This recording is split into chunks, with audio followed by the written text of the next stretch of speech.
All right, I've got this Jackson DX10D neck here on the bench, and I'm going to show my step-by-step on how I prefer to do a fret leveling. I say it's the way I prefer because I'm sure there's some other good techniques, but this is what I've been using now for a couple of years, and it seems to work really well. Just kind of skimming over these frets here to show basically what we're trying to eliminate, which is a lot of these fret tops, a lot of these fret crowns have the string impressions in the top of them, and if they were minor, you could get rid of those maybe with just crowning, but I'm going to go ahead. I picked this up used at my local music go round, so it kind of has, you know, some unknown history to me. So I'm going to go ahead and do a full level and crown. So the first thing I like to do here is to put my notched straight edge on the center of the neck, and I'm just getting it adjusted here so it's going straight down the center of the neck. Okay, and then what you need to do, or the reason for doing this, is so you can check to see if there are any gaps underneath the bottom of the not straight edge in the fretboard itself.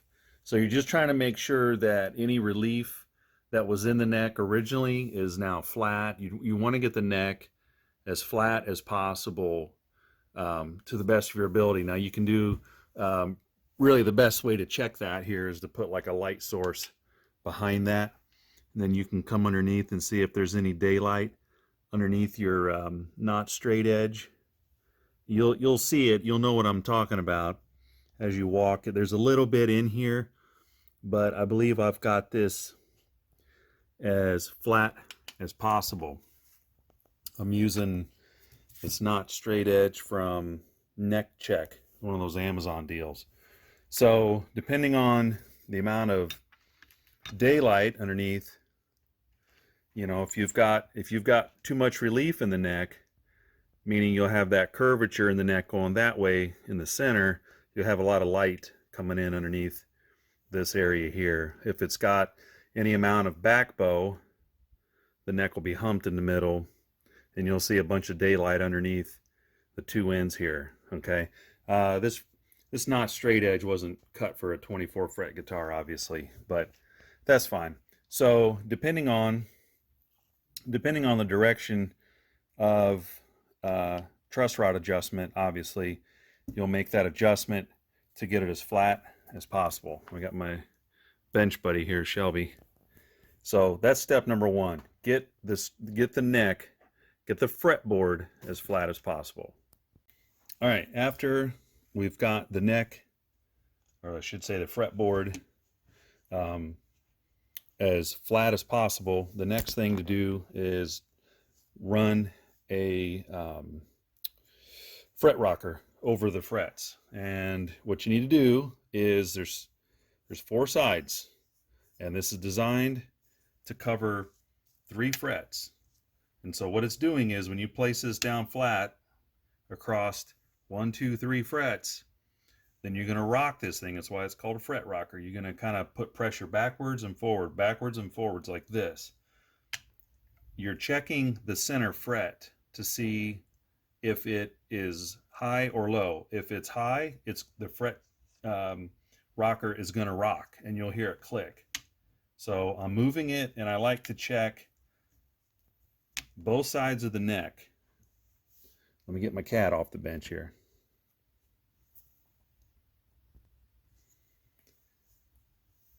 Okay, so what I'm doing is basically setting it down flat, and I'm putting pressure on the forward piece of the rocker and on the back to see if it's moving, and then I'm coming up a fret. Don't feel anything, so I go up a fret.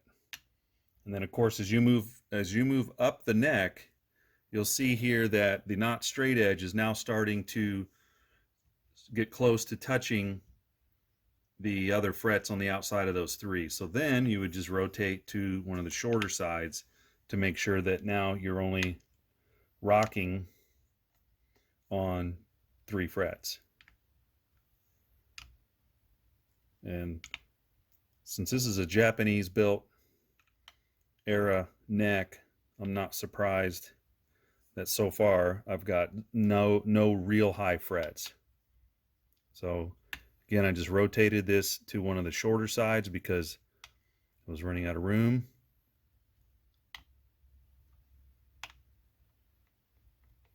Okay, there's a little bit there.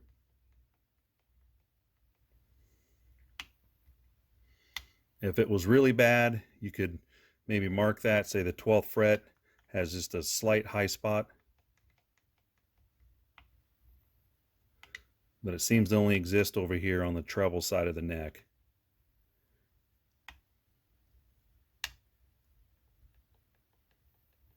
Okay, and then the 14th. Okay, still able to span the 3 frets only.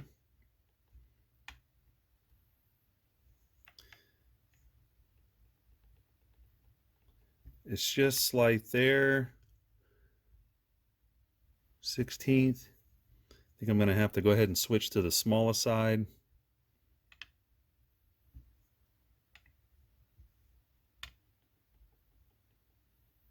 You can hear a little bit there. This is at the 18th.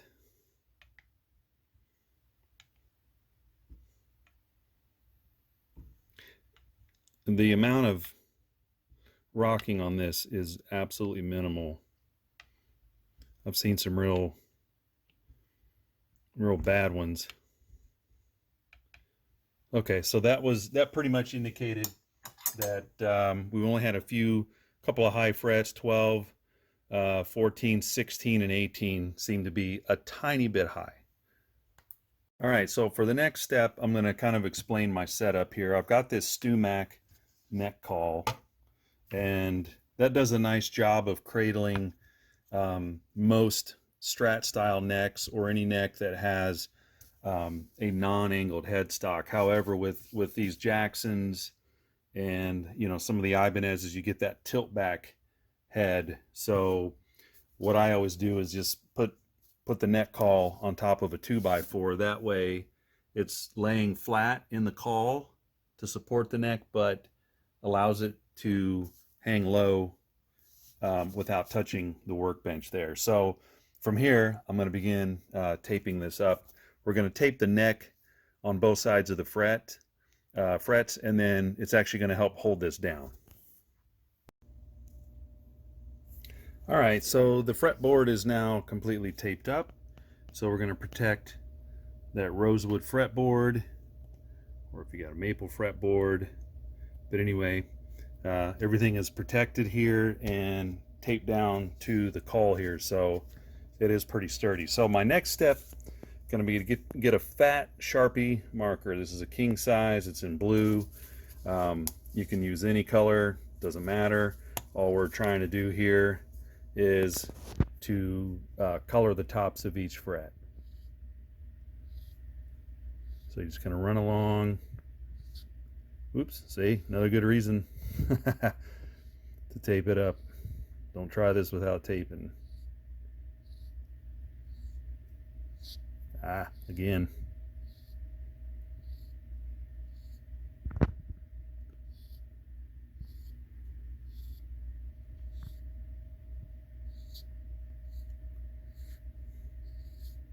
These jumbo frets, it's easy to slide off of.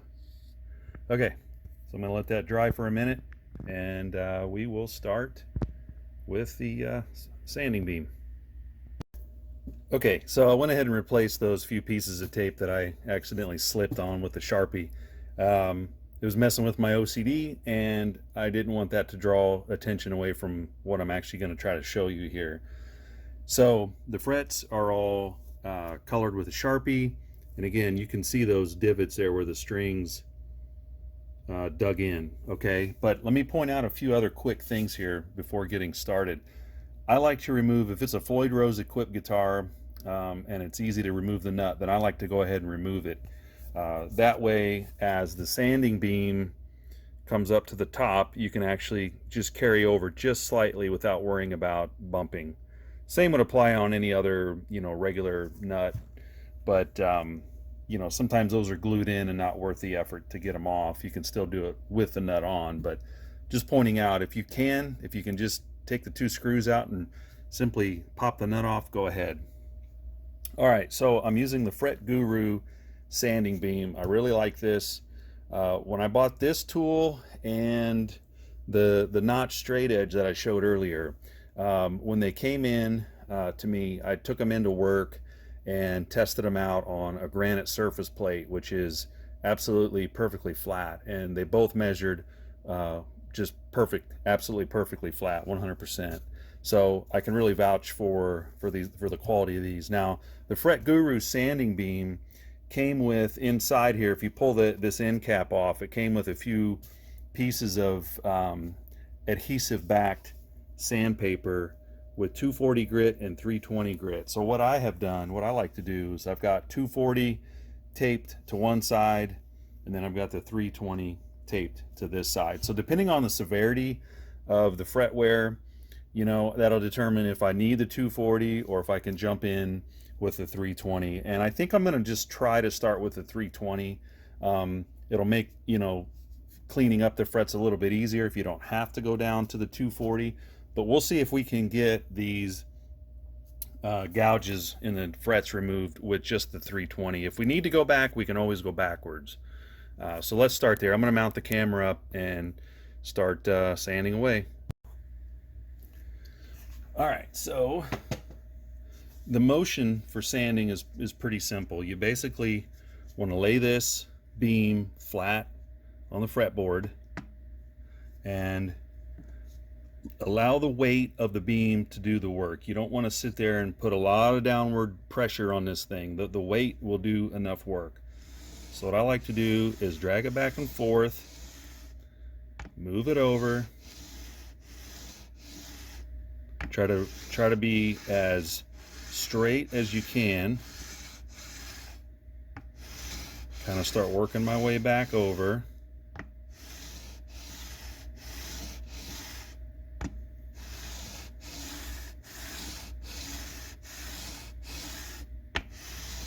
And I go back and forth a handful of times. And we'll take a quick look here. Okay.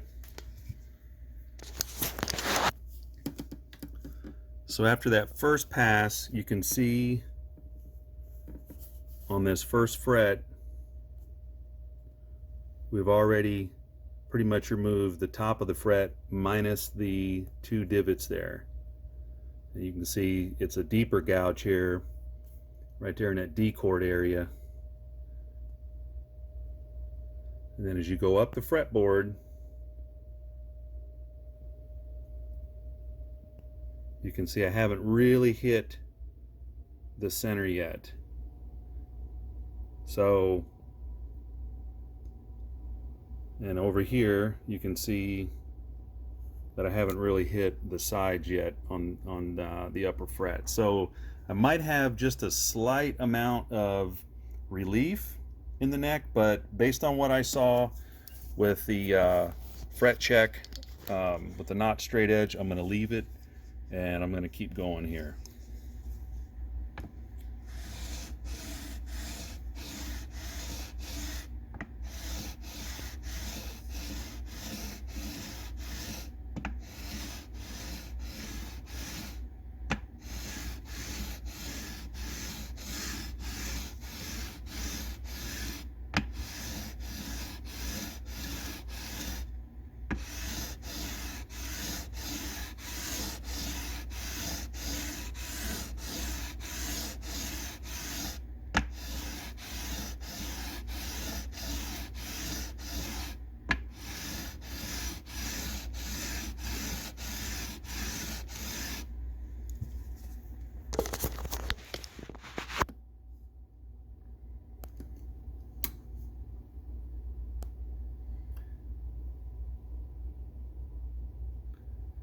couple of real deep divots in that.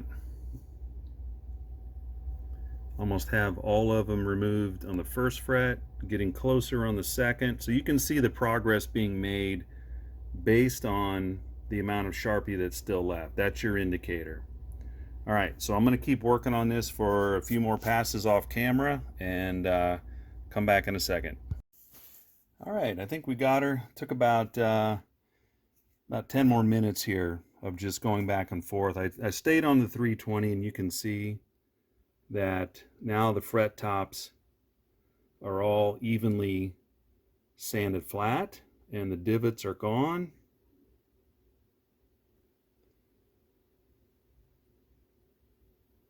There's one tiny little exception like right there, but I think that's gonna, once I get the crowning file on, that should be okay. And then you'll notice down here on the end there's still some blue on the lowest, on the highest fret there, the 24th fret, and that's normal because they obviously sanded for what they call fall off, so that your lower frets, since there's nowhere else to fret above that, you can go ahead and sand that lower. So that's what they did at the factory. So now all the frets are completely sanded flat, and what we're going to do is I'm going to set the camera up here,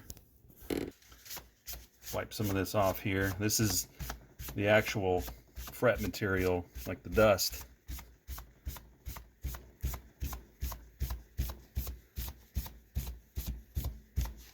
Okay, just kind of wiped her clean there. I'm going to go back over it again with the same blue Sharpie. This time I'll try to be more careful and accurate here.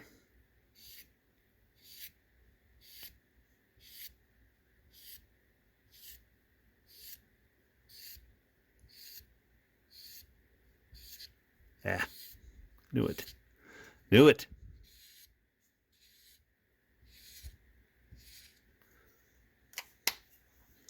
Okay.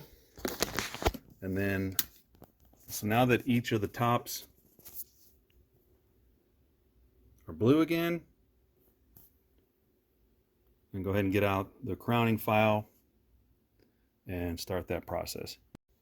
All right, I went back over the ink a second time there because as it dries, it kind of has a tendency at this stage to dry a little bit lighter than before. So for the fret crown file, I'm using this Z-File from StewMac, and what it has here is an offset side here. Let me see if I can get that to focus there. So it only cuts on one side, and then you flip the file over, and then it's angled to cut the other side. All right, so that way you're not, it's a safe way to do it. In fact, if you look here on the end of it, you can see how it's offset. So basically, at this point, for the fret crowning, what I do is basically count roughly 10 passes on one side. So I'm going to hold it on this side and come over the edge.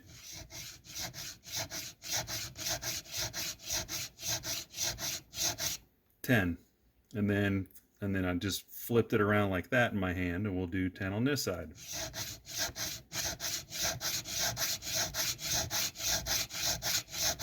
"10" is an arbitrary number. I just like to do it to get started, and when you start to file, you'll see now, compared to this second fret here, how wide the flat spot is and how much blue is on there compared to the fret that I just filed. You see that line moving closer towards the center. It becomes a sharp line. But to me, there's still too much of a flat surface, so 10 strokes of the file here, which is not quite enough, so we're going to repeat that.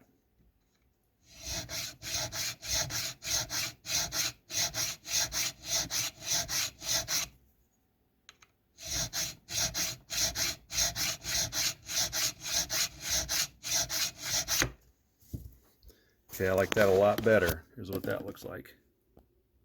See that line getting thinner? That means we're establishing the crown. It's a nice thin line. So that line it gets thinner as you continue to file away.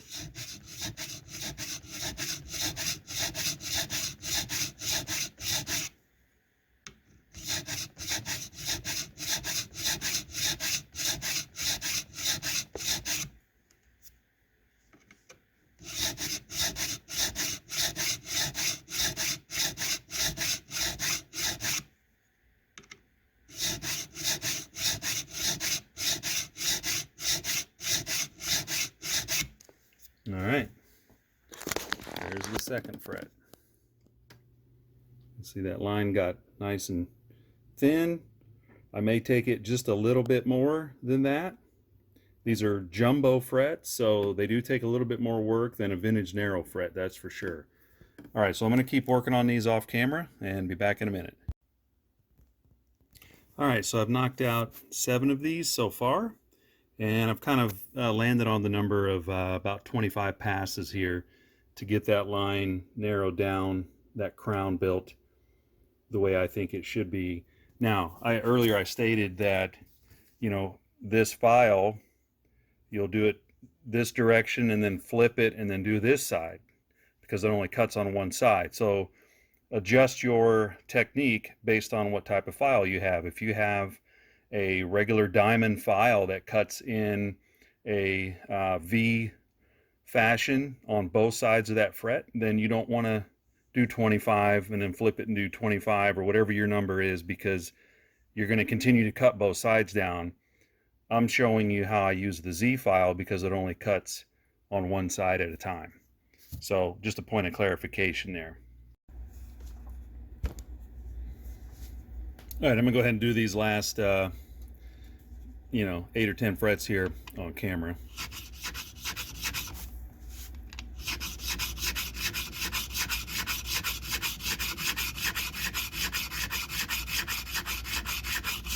Okay, then I'm going to roll this over.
Hopefully you can see that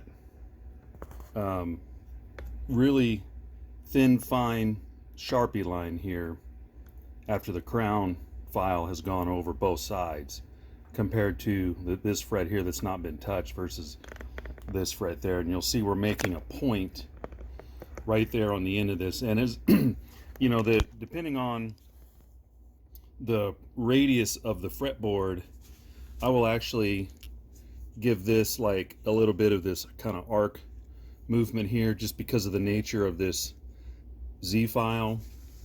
You know, I'm making sure to hit both that corner and that corner as well by kind of rounding the file. But you know, with the Jackson neck here, it flattens out as you go higher up, so not really totally necessary.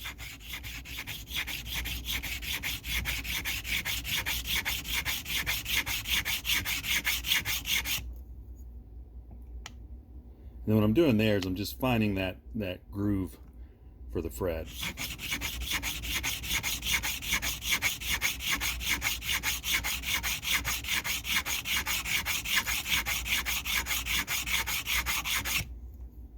Okay, that was done. Going to this one.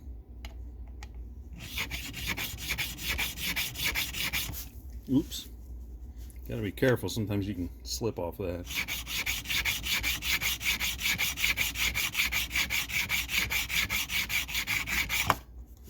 that.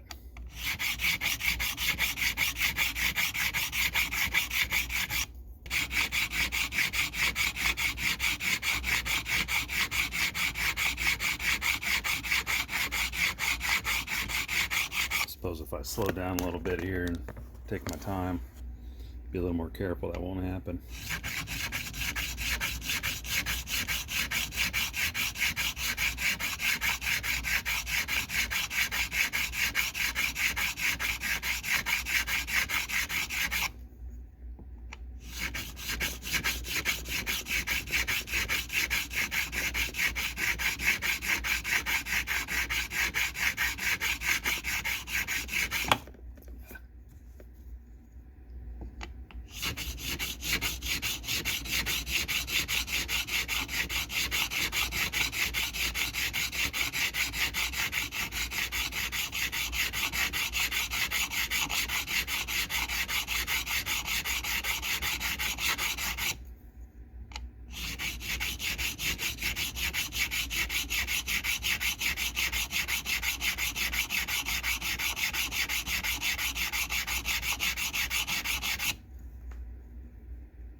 Alright, that's it.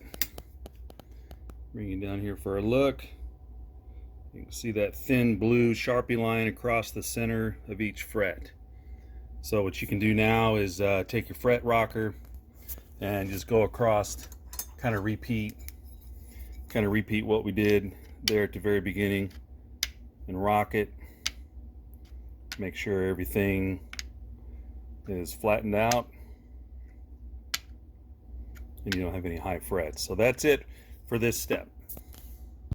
All right, so now that we've got the tops crowned, we need to follow up with some sandpaper. And there's a couple of ways that you can do this. What I have noticed works the best is going back to sandpaper. I've tried the fret erasers.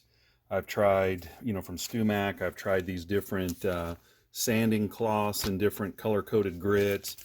The problem is once you do all of that horizontal sanding this direction with that sanding beam, you're leaving scratches on the tops of these frets that you can see, that are whatever grit of sandpaper you used. In my case, it's 320 grit. So what's going to happen is when this neck is strung up, if you don't get rid of all of those scratches going this direction, as you bend the notes up, as you have the strings on and you're playing, you bend the note up, those strings are going to catch in all of those scratches that are going this direction. They're going the same, they're running parallel with the strings. So when you pick up a cheaply made guitar and the strings feel kind of gritty going across the frets, that's usually why. So what I do at this point is start with whatever the finest grit sandpaper that I can get away with to skim across the tops of these to remove those scratches while still leaving the crown intact. And it might be a little controversial or counterproductive because we've just crowned the tops of these. However, that top is not useful in the condition that it's in right now. There's just the scratches are too deep. So I've already done the first 4 or 5 of them here, and I experimented with 600 first, but then it was taking way too long, so I went down to 400 grit, and that seems to be the number, which is great because that's still finer than the 320 grit that I used on the sanding beam going horizontal. So now I'm taking, I got these little sheets of 400 and 600. We'll get to those later. I got some 800. I get these in the multi-packs, at Walmart and back in the auto body supply stuff.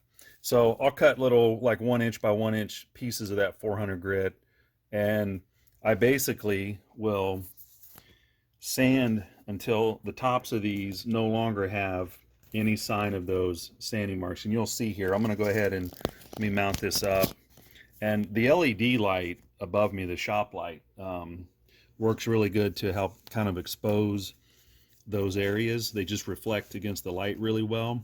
So we'll go ahead and take this 400 here, and then the way I'm sanding this, I kind of got the side of my thumb pressed up against the fret here that I'm sanding. So I'm basically sanding mostly the side of the fret, kind of in like an upward V, if you will. And then when I get over, kind of the same way you do the crowning, and then over here I'll take it and put my thumb on this direction of that fret to kind of make a upward arc, if that makes sense.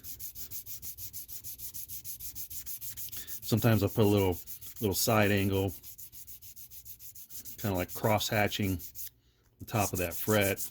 Okay, I'm going to stop there because it's removing some of the scratches, but leaving, I'm not done yet. So you can see what I'm looking at. You can see what I'm trying to remove there. That if that's left unchecked or left alone and you just polish over that, you might be able to get a shiny fret top, but your strings are going to catch in each of those. So you can see, compared to the frets beside it, the tops, how smooth those are. All those horizontal lines are gone. Okay, so that's what we're trying to remove. Let me keep working here for another minute or so.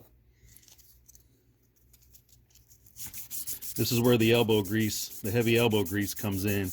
And I can't do all of these in one night. I'll do, you know, maybe half the neck, take a break, come back, you know, a little bit later. Only because I don't like to rush this. And it does get a little daunting.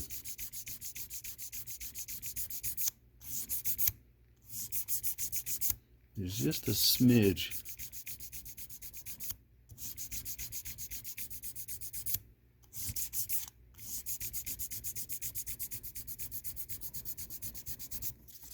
There we go.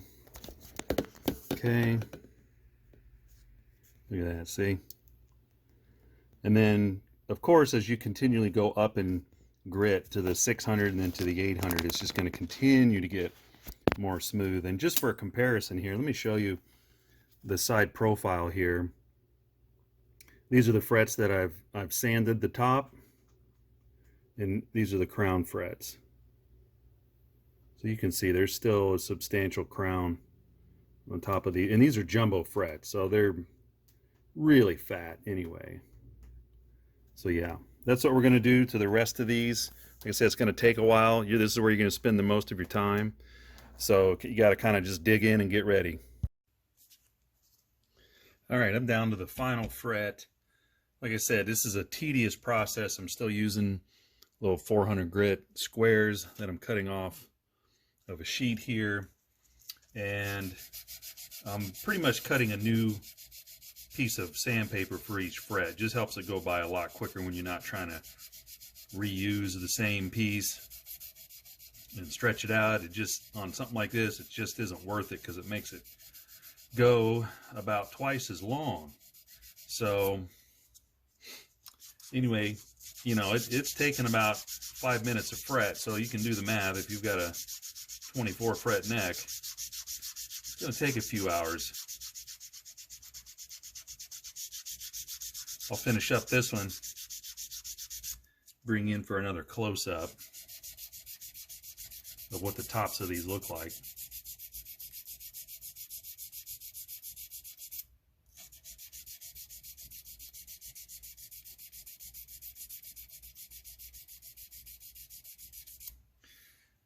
And like I mentioned before, I'm putting the weight with my thumb kind of on the back side, basically mocking the same angle as the fret crowning file,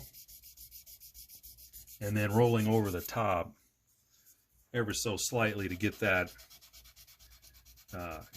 very high center of the crown sanded off, sanded smooth.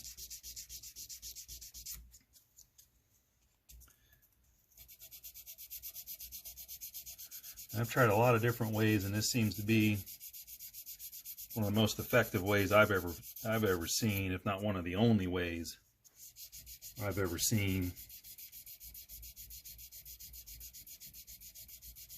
to actually remove those sanding grooves from the sanding beam, from the sandpaper on the sanding beam, I should say.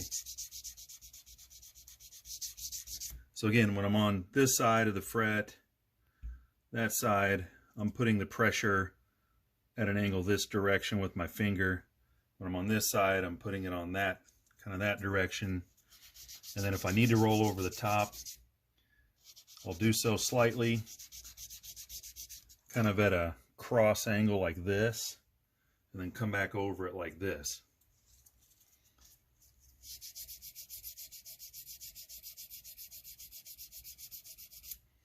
Until I see that really fine sanding line gone. And I'm just sort of kind of rotating my eyesight over, kind of rolling like the glare of the shop light over that fret surface so I can see it at different angles to make sure it's completely gone. Sometimes they can get a little stubborn.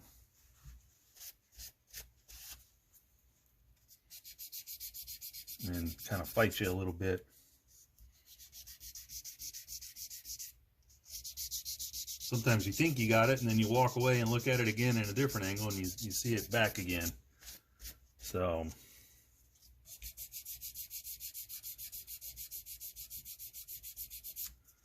okay, now we got it. All right, take this.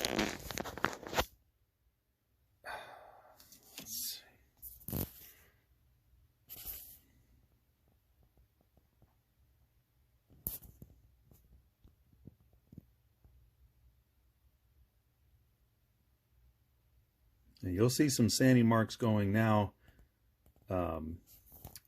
vertical, this direction. But you won't see them going this direction anymore. And that's what you want. Right there. Okay, so now I'm going to go ahead and toss the 400 and graduate up to 600 and then 800 and repeat the steps. All right, so I got the 600 grit. And since we have removed all of those horizontal sanding lines, now all we're doing is coming back and starting actually the polishing process. We're not removing any material here. We're just taking those 400 grit sanding scratches and removing them and replacing them basically with 600 grit sanding scratches. So it's going to continue to get finer and finer. And so the point of all that is you're not going to have to struggle here. This is where things kind of start to pick up a little bit. And you can kind of go over a few frets at a time.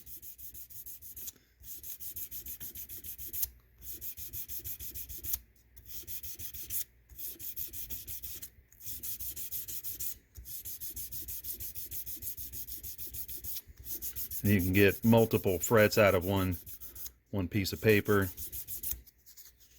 because you're not putting so much wear and tear on the paper. It's just doing like a real small amount of polishing here.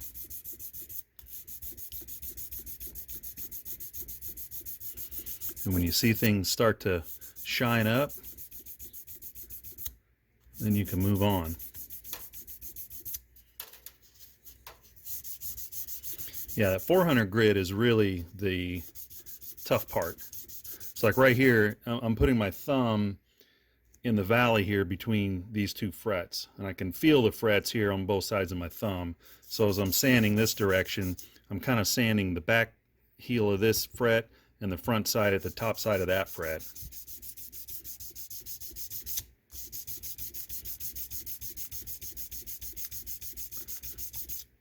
Okay, I'm going to stop there. I'm going to mark my spot. Oops. So I know where I left off. I'm going to cut a fresh piece. So you can see we got, what do we get, about 5 1, 2, 3, 4, 5. We did about 6 of them already with that one piece of paper.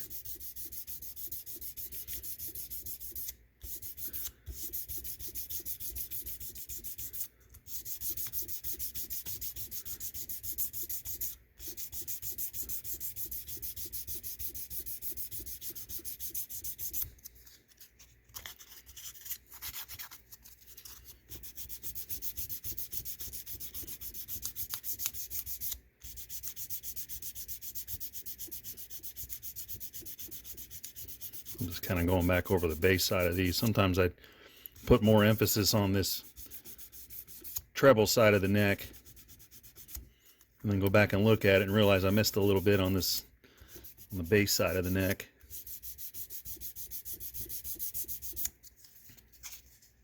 You'll see it when it starts to fill up, you know, you'll see that nickel coming off into the paper there. So I've only got a little bit of good paper here to work with, so I'm about to discard this one.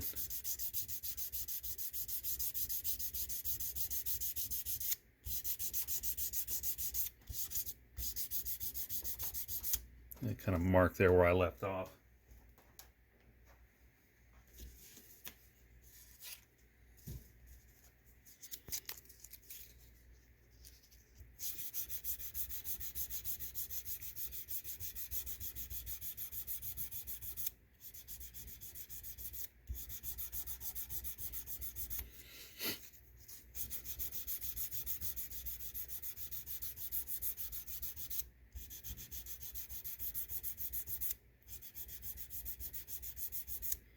Okay, let me get a close up here and then I'm going to do the rest off camera.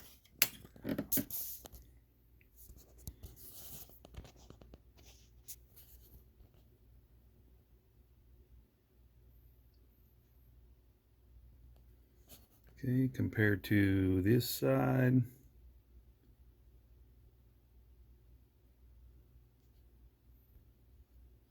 Go back to the area I've done. Kind of on a microscopic level, but it is definitely polishing up, so that's what you want to see. All right, so I've gone over every fret now with 800, and I'm going to start the 1000 grit, which now we're really just polishing and removing any of the fine scratches left over from the 800. The 1000 grit has a very different feel. It's not gritty at all. You don't feel it digging in at all. Basically, you just kind of see a shine developing even more so. And any of the fine scratches that are left over from any of the previous grits should disappear completely. And again, you can kind of run over these a lot quicker than the other grits.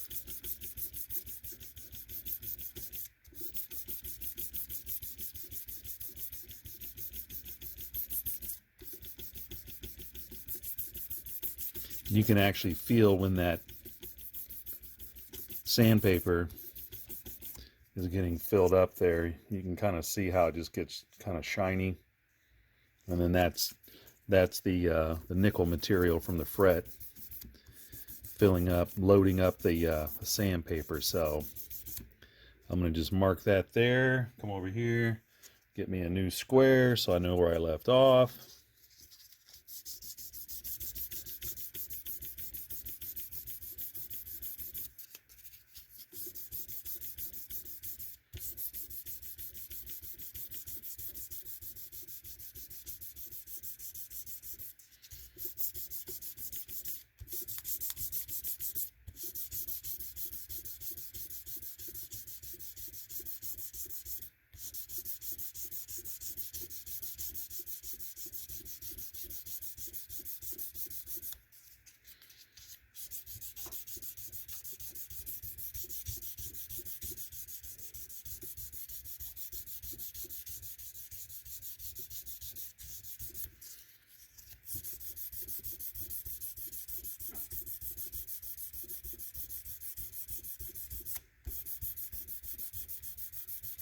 Okay, it feels like this paper is getting loaded up. You can kind of see how it turns shiny.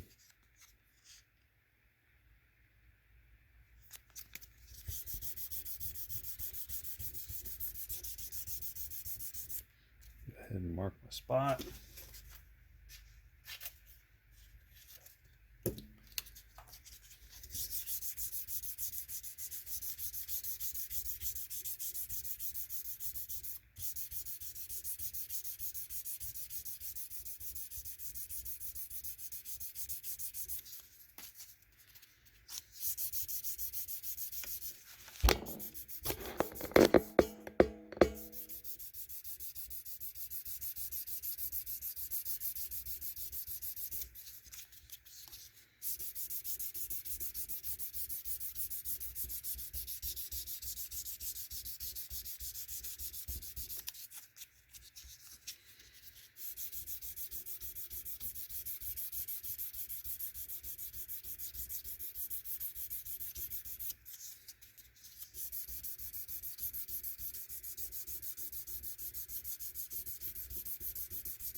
Looking at the camera timer here, I can see I'm 3 minutes and 50 seconds in, almost 4 minutes in here, but I'm almost done with the 1000 grit compared to earlier when I was running the 400 grit. I was spending that much time at least on a single fret. So you can see this part of it really starts to pick up because all the heavy work is done.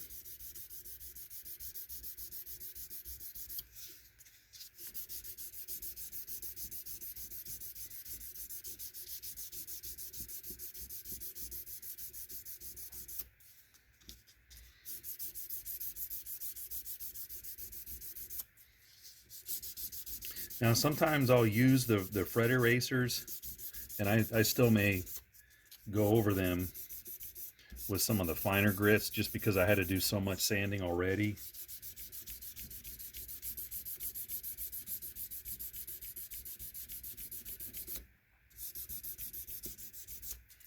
Okay, I'm bringing you in here for a close look. Like those marks there, those will easily come out. Let's see here.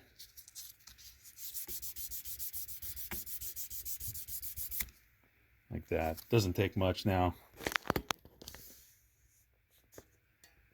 Okay. Now let me get my fret erasers out. Okay, so I got the StewMac fret erasers. They go all the way down to 220, then 400, then 800, and then on the finer side, they go to 1200, 2000, 4000, and 8000. So since I've done 1000 grit paper, I'm probably just going to go ahead, leave the 3 most coarse erasers out of this and just go straight to the 1200. And this is another kind of quick process. You're just kind of running over the top of the fret. And I'm kind of rolling it side to side, so it's getting the arc of that crown, and then the underneath side and the top side.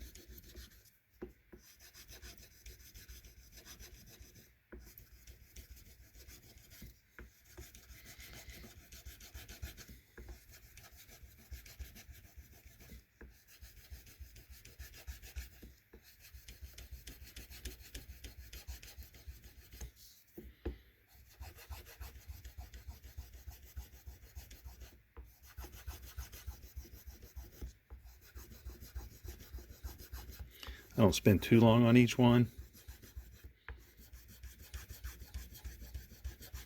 You can see the shine kind of pop up once you've spent enough time on it.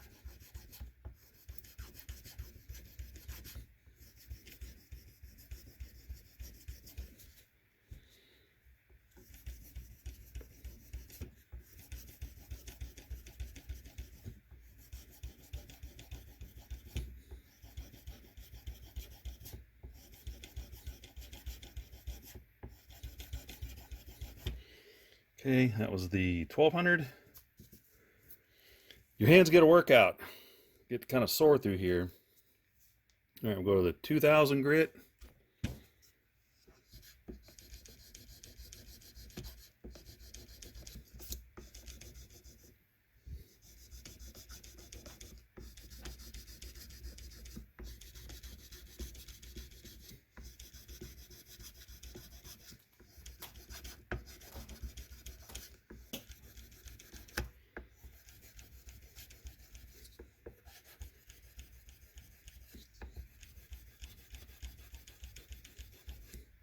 And I kind of get a groove worn into these erasers.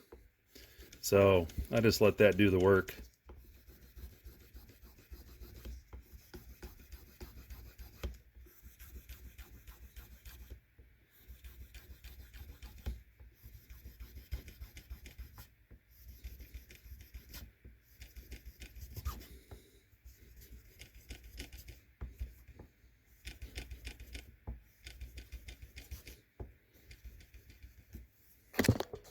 Back up a little bit.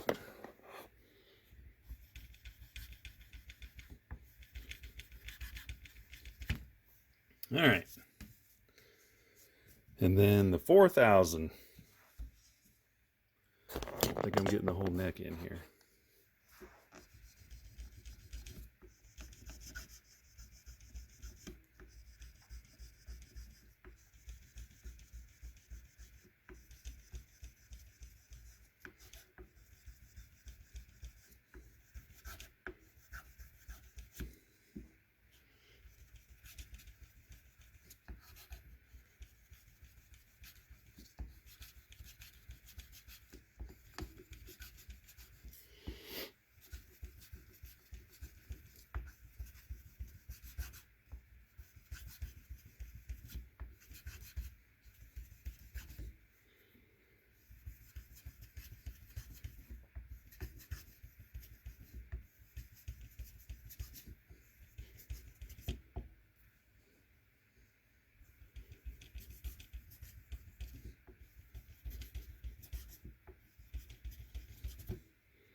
And finally, the 8000.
All right, and give this a quick wipe.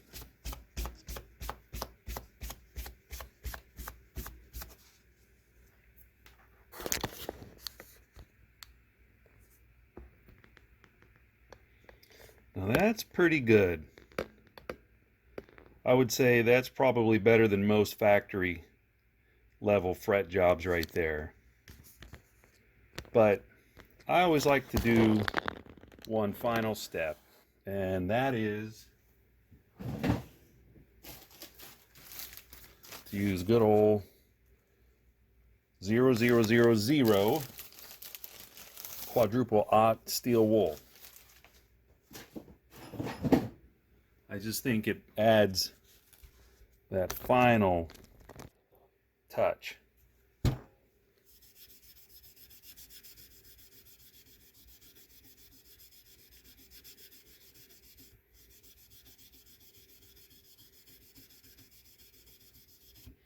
All right, now look at those bottom two frets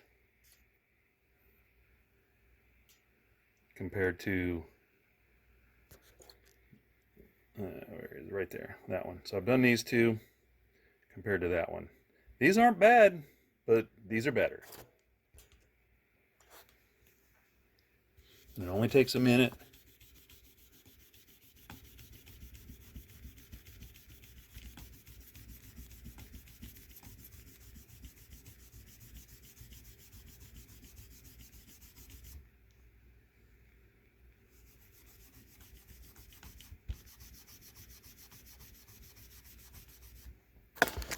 Back that up.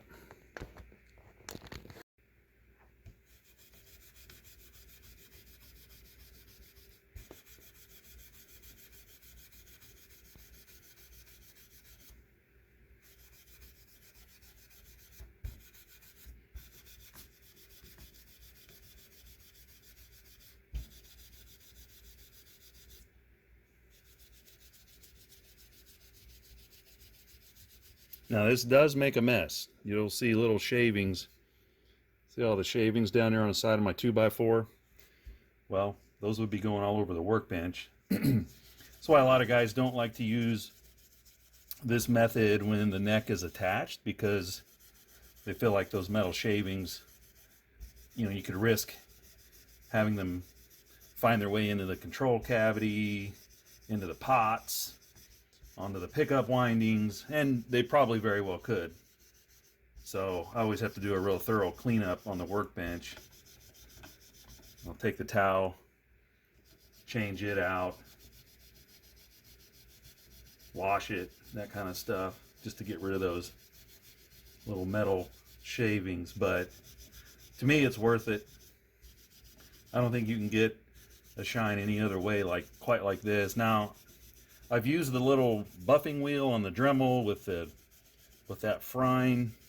What is it called?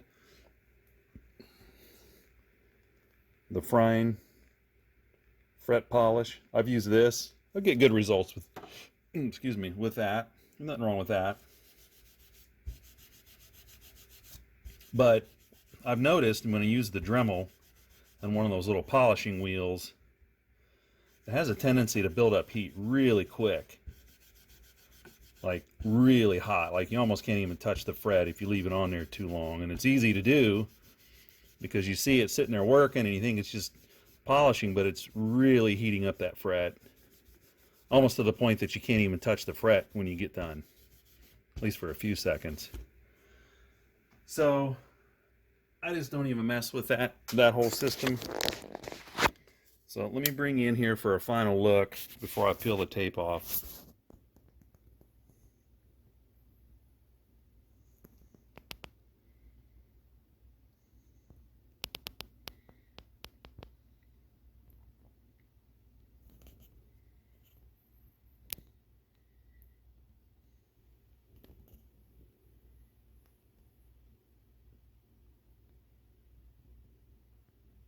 So that's that. I'm going to peel the tape off and clean the fretboard, and this thing is done. Alright, all the tape is off. Frets are just gleaming here under this shop light. So what I'm going to do now is go ahead and apply some fretboard oil. Just got a little terry cloth here. For this one, I'm going to go ahead and use the Music Nomad F1 oil. I think it's a really good product. I've got a few other choices here, but I think the F1 is a great product.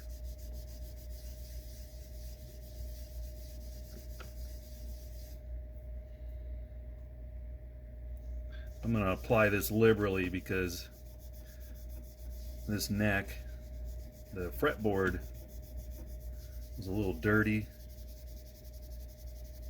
and it looked like it needed a nice treatment here. You can already see it's picking up some of that dirt.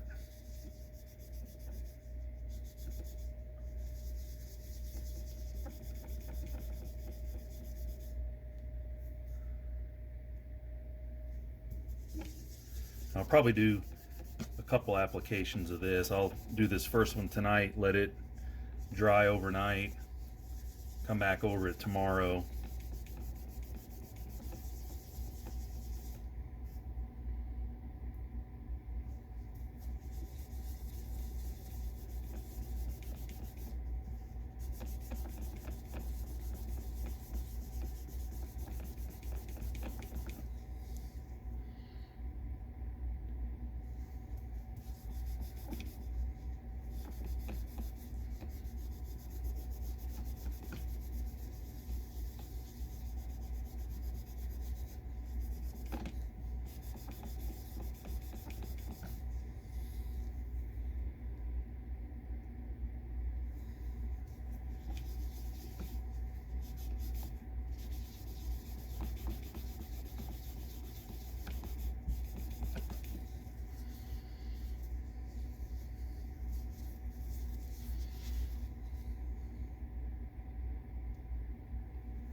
You can see it making a huge difference.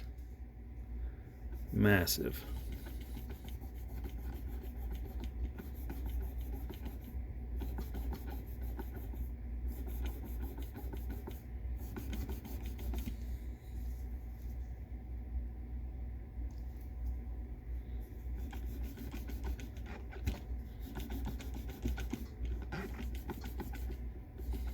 So since the neck isn't taped down anymore to this neck call, you obviously want to hold it down, because if I pressed on it, see, it'll do that. I don't want to rock. I don't need this getting away from me.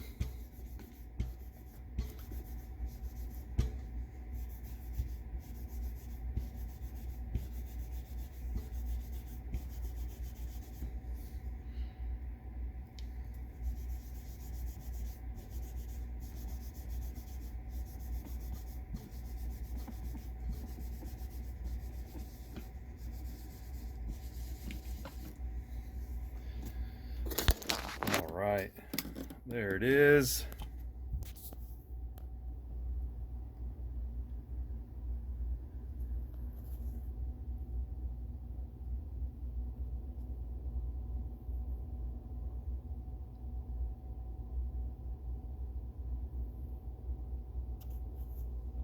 Yeah, the oil on the rag kind of dulls the frets just a little bit, but that'll wear off.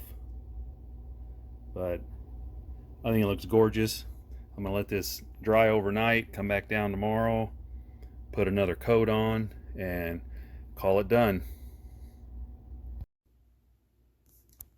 All right, so it's been a couple of days. I let the F1 oil kind of soak in, and honestly, I think it still looks a little dirty. So I'm gonna go back over it with the tried and true lemon oil. This is actually a cleaner as well. I think that the issue is there was a lot of just grime built into the fretboard that needed to come off. So I'm gonna wipe this thing down with some lemon oil, let that soak in, come back, take another look.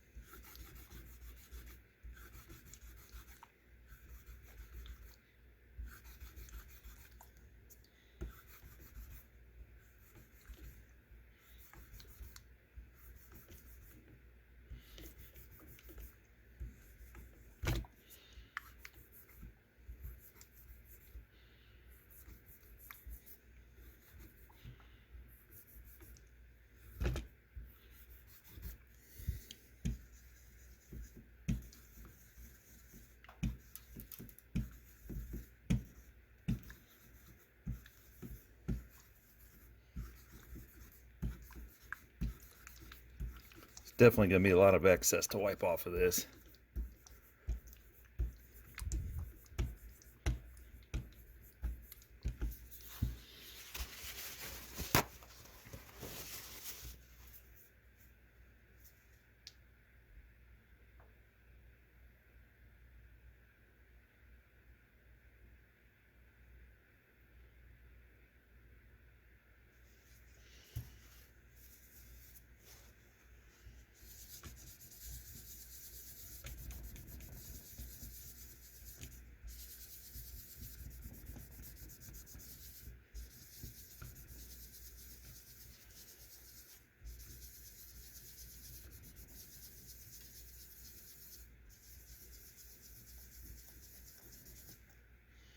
Yeah, it's picking up quite a bit of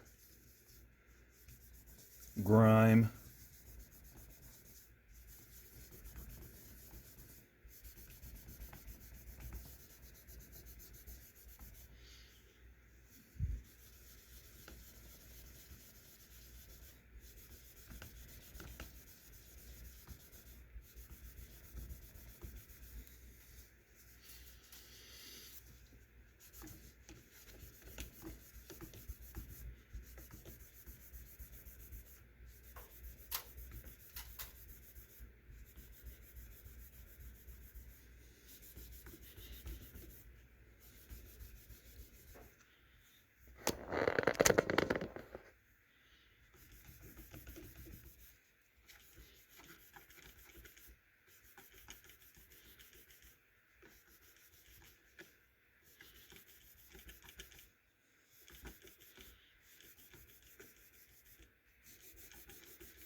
Yeah, that's looking much better.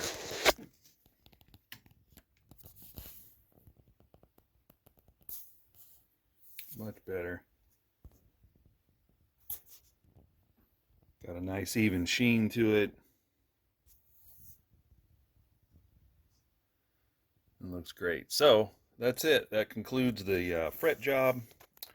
If you wanted to, you could go back over, you know, with like a, let me see here, one of these like you know, fret guards. Go back over each one with steel wool if you want to maybe get some of that final polish on, or get some of that any of that residual oil removed. But I think it looks fantastic.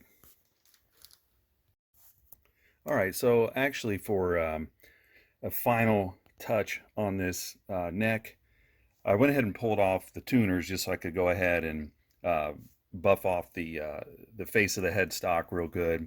And the tuners needed quite a bit of cleanup as well. You can see there's a lot of like hazy grime on it, so I'm going to go ahead and get those polished off and everything. But one thing you'll always see on these old Jacksons and Charvels, you know, some of the old Ibanez, basically any, you know, 80s era guitar that's been played for decades, you see it's all shiny back here, and most people think that's kind of the normal finish, but it's not. When the neck is pulled off, you can actually see right here at the heel, where it's been covered up in the heel pocket, that was the finish that was sprayed, but it just, from years of, you know, hand wear, the neck turns glossy. Same thing up here. See how it transitions into kind of this satin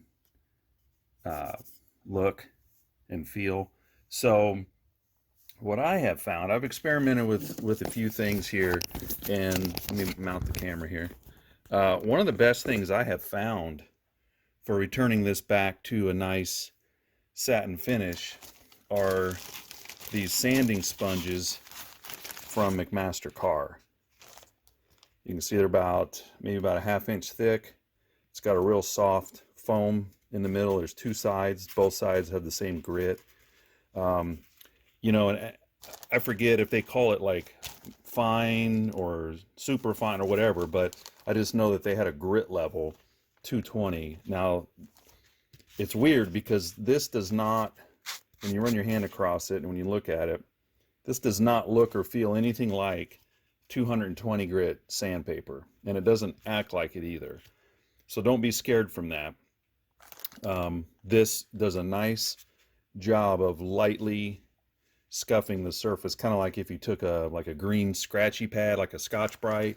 It's kind of the same thing, only does it a little bit more effectively. So you can get many uses out of these. They're fairly cheap. I keep them in these bags after I use them. You know, they do kind of load up, and if you had some compressed air, you could blow them out. But you definitely can get more than a couple of uses out of each one. So for the money, I think they're a few bucks a pad, and I just order, you know, several of them at a time to have them. That'll probably last me 10 years, who knows. So I'm going to take this, I'm going to lightly scuff this, and you'll see that original satin reappear. Oops.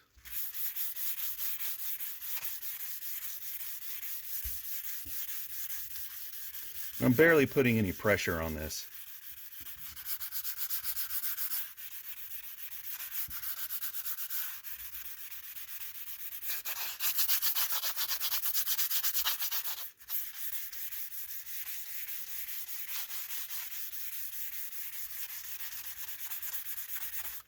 Here's what it looks like there so far.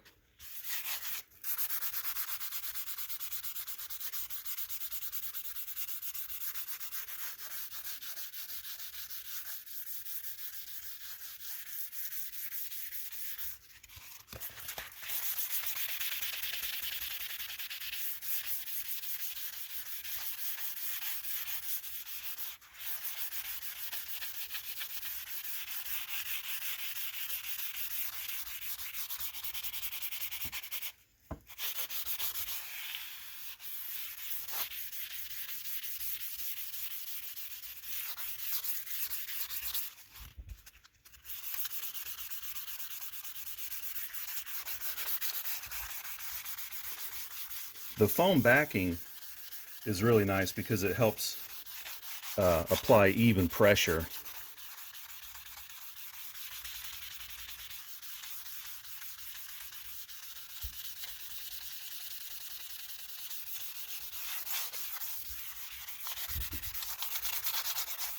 Okay, that's probably good enough. Let me give it a wipe down here.